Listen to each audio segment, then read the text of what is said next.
Hello to everyone. Welcome, all of you around the globe, to my podcast, Awareness Conversations with the Masters. This is your pastor, Yeti. Remember, you are loved, you are blessed with an everlasting love. Welcome to everyone, to the seeker, to whatever tradition you belong to. Welcome to listen and learn from awareness. Yesterday I said that we don't want to be happy. So today I'm going to talk about on wanting happiness. Maybe for some it's really difficult to understand the contradiction in giving love, want to be loved, giving love from a selfishness, and wanted to do sacrifices and thinking, well, I'm doing so much for so many people, so what is wrong to do that? Well, the key to all this is that you are loved, you are blessed, and in whatever tradition you belong to, it's important that for you there is happiness and there is awareness for you out there too. So we want other things. Or let's put it more accurately. We don't want to be unconditionally happy. I'm ready to be happy provided I have this and that and the other thing. But this is really to say to our friend or to our God or to anyone, you are my happiness. If I don't get you, I refuse to be happy. It's so important to understand that we cannot imagine being happy without those conditions. That's pretty accurate. We cannot receive of being happy without them. We've been taught to place our happiness in them. And hear me very well.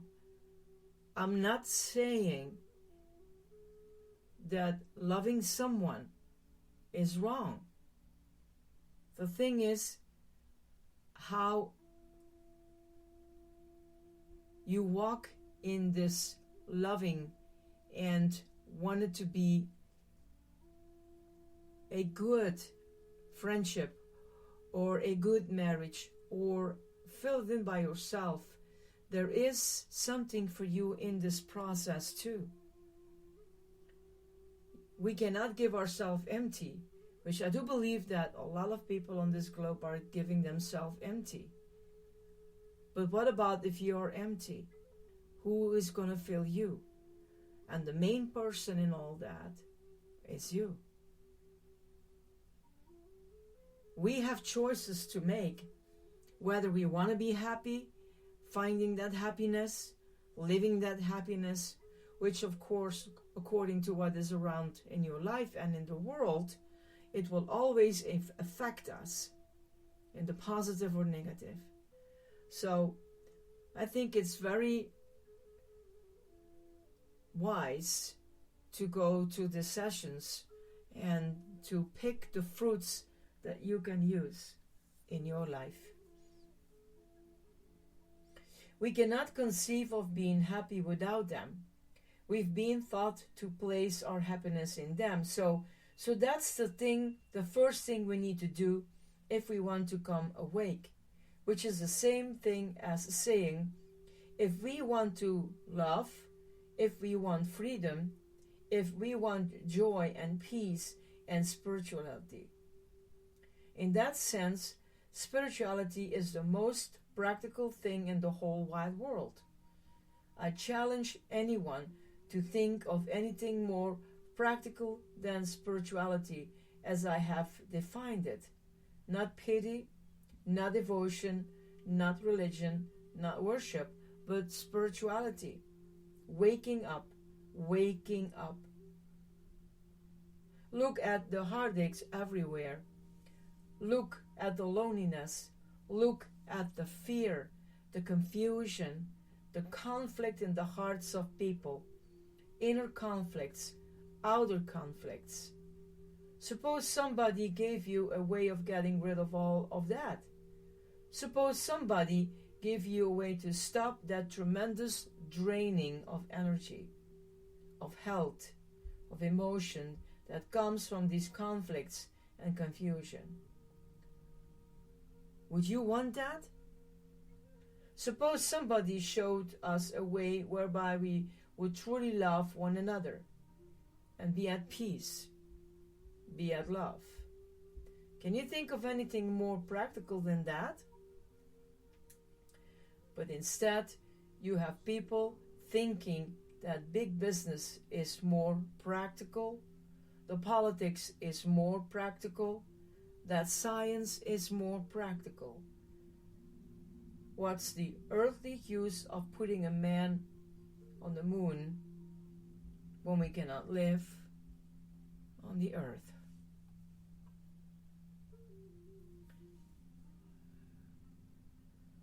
So, you see, it's up to us. It's up to us in the way that we receive things, the way that we work with them, the way that we really live it, really how we produce it and showing it to others.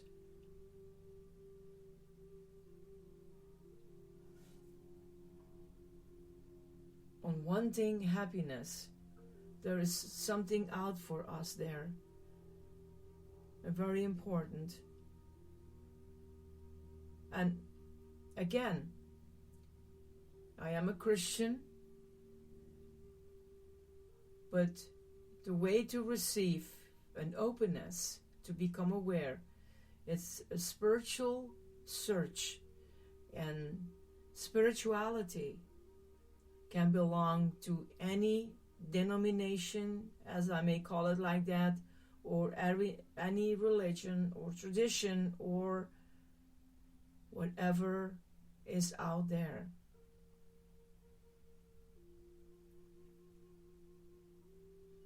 Be aware.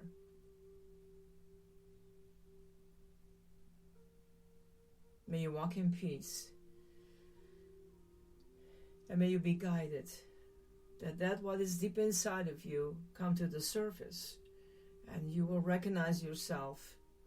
And in the deepest part of your soul, let there come be a longing that